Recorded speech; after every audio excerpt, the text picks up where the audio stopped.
दोस्तों, ये कहानी है सुंदरपुर गांव की। एक समय था जब ये गांव अपनी हरियाली के लिए जाना जाता था। इसी गांव में रहता था एक सीधा साधा नौजवान रामू। रामू के घर की हालत बहुत खराब थी। घर में ना तो खाने को अन्न बचा था और ना ही पीने को पानी। उसकी बूढ़ी माँ भूख और प्यास से तड़प रही थी।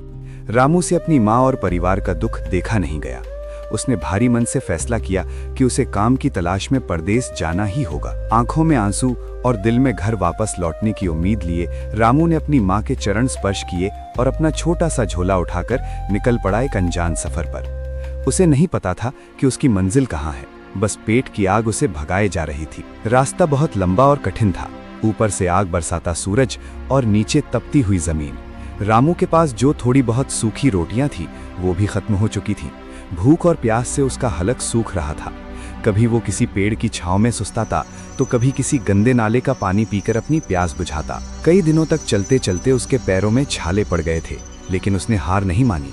वो जानता था कि अगर वो रुक गया तो उसका परिवार भूखा मर जाएगा। चलते चलते आखिरकार उसकी नज़र दूर बसे एक हरे भरे गांव पर पड़ी। ये खुशहालपुर था। रामू की आंखों में चमक आ गई। वो लड़खड़ाते कदमों से गांव के बाजार में पहुंचा। उसने कई दुकानों पर काम मांगा, लोगों के आगे हाथ जोड़े, लेकिन किसी ने उस परदेसी गरीब को काम नहीं दिया। सबने उसे धुतकार कर भगा दिया। निराश होकर रामू एक दीवार के सहारे बैठ गया। उसे लगा कि अब उसका अंत निकट है। तभी वहां से गांव के सबसे बड़े व्यापारी सेठ धनपत राय गुजर रहे थे। सेठ जी बहुत ही दयालु इंसान थे। उनकी नज़र रामू पर पड़ी। उसकी हालत देखकर वो समझ गए कि ये व्यक्ति बहुत मुसीबत में है। सेठ जी ने रामू के पास जाकर उससे पूछा। रामू ने रोते हुए अपनी सारी आप बीती सुनाई।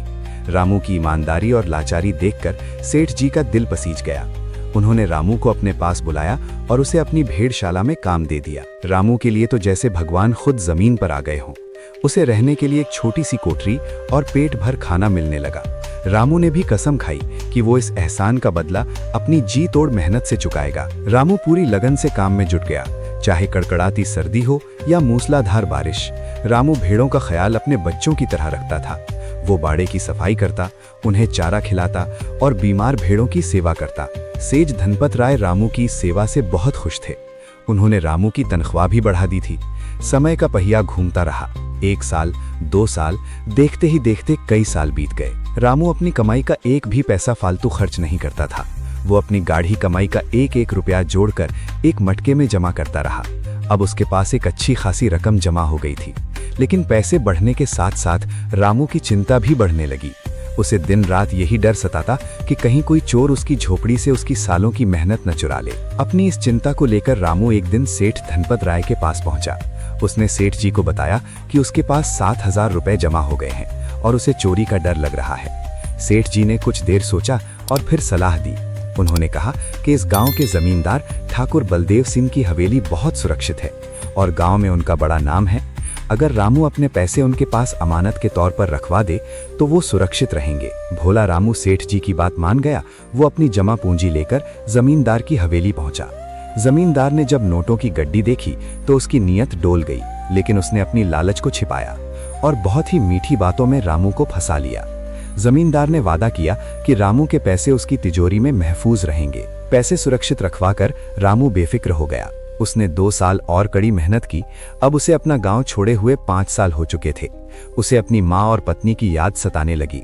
उसने सोचा कि अब घर वापस जाने का समय आ गया है। रामू ने खुशी खुशी अपना सामान बांधा और सेठ जी से विदा लेकर अपने पैसे लेने जमींदार के पास पहुंचा। रामू को लगा था कि उसे उसके पैसे मिल जाएंगे और वो घर चला जाएगा, लेकिन उसे क्या पता था कि वहां क्या होने वाला है। जैसे ही रामू ने जमींदार से अपने पैसे मांगे, जमींदार का रंग बदल गया। उसने रामू को पहचानने से ही इनकार कर दिया। उसने कहा, कौन रामू, कैसे पैसे, क्या तुम्हारे पास कोई सबूत है? रामू बेचारा गिड़गिड़ाता रहा, रोता रहा, लेकिन जमींदार का दिल नहीं पसीजा। उल्टा उसने अपने लठैतों को बुलाकर रामू को धक्के मारकर हवेली से बाहर फेंकवा दिया। रामू का दिल टूट चुका था। उसकी खून पसीने की कमाई, जिस पर उसके परिवार का भविष्य टिका था, वो एक पल में लुट गई। रोता बिलखता और लंगड़ाता हुआ रामू वापस सेठ धनपत राय के पास पहुंचा। उसने सेठ जी को जमींदार की गद्दारी की सारी कहानी सुनाई। सेठ जी को बहुत गुस्सा आया। उन्हें अफसोस था कि उन्होंने ही रामू को उस ठग के पास भेजा था। लेकिन सेठ जी सिर्फ दयालु ही नहीं बल्कि बुद्धिमान भी थे। उन्होंने रामू को ढांढस बंधाया और कहा कि घबराओ मत, घी सीधी उंगली से नहीं निकला तो अब उंगली टेढ़ी करनी होगी। सेठ जी ने एक बहुत ही चतुर योजना बनाई। उन्होंने रामू के कान में कुछ फुसफुसाया और उसे अगले दिन हवेली पर आने को कहा।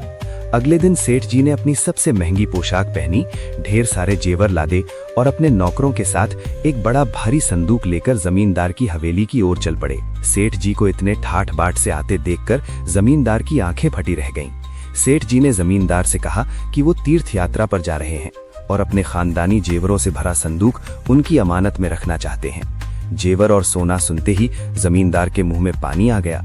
उसने सोचा, रामू के चंद हजारों के बदले यहाँ लाखों का खजाना मिल रहा है। वो सेठ जी की खातिरदारी में लग गया।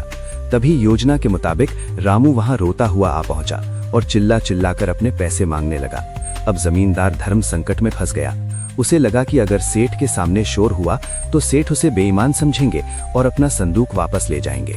लाखों के लालच में जमींदार ने अपनी इज्जत बचाने का नाटक किया। उसने तुरंत अपने मुनीम को बुलाकर रामू के 7,000 रुपए वापस लौटा दिए। रामू ने अपने पैसे लिए और चुपचाप वहां से निकल गया। रामू के जाते ही जमींदार खुश होकर सेठ के संदूक की तरफ बढ़ा, लेकिन खेल अभी खत्म नहीं हुआ था। तभी सेठ जी का मुनीम दौड़ता हुआ आया और सेठ जी के कान में कुछ कहा। सेठ जी ने उदास होने का नाटक किया और जमींदार से कहा कि उनकी यात्रा रद्द हो गई है, इसलिए अब उन्हें संदूक यहीं ले जाना होगा। जमींदार हक्का बक्का रह गया। उसके सामने से सेठ जी अपना संदूक लेकर चले गए। बाद में पता चला कि उस संदूक में जेवर नहीं बल्कि पत्थर भरे थे। जमींदार सिर पकड़कर बैठ गया। ना तो रामू के पैसे हजम कर पाया और ना ही सेठ का खजाना मिला। लालच ने उसे कहीं का नहीं छोड़ा। उधर रामू खुशी खुशी अपने गांव सुंदरपुर लौटा। उसकी मेहनत की कमाई से उसके घर में फिर से खुशियां लौट आईं। दोस्तों, इस कहानी से हमें यही सीख मिलती है कि ईमानदारी की नैया डगमगा सकती है लेकिन डूबती नहीं, और लालच का फल हमेशा बुरा होता है।